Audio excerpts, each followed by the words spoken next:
शुभ सकाल ओडिशा ड्राइवर महासंघर जड़ित होता समस्त गुरुजन को नमस्कार। आज आम धर्मगढ़ ब्लॉक आम दादा गोटे असुविधा होता महाजनटा किसी नहीं बुझा बोलूला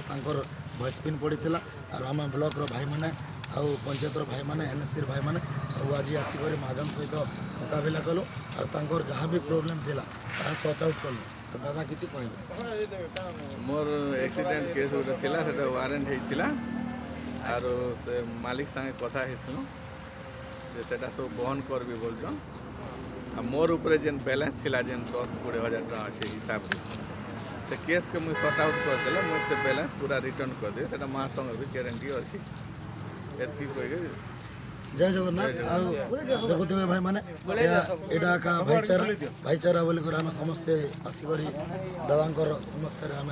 साहय बढ़ालु आ समस्त भाई मान के भी अनुरोध 30टा जिला जिते भाई मैंने जोड़ी थी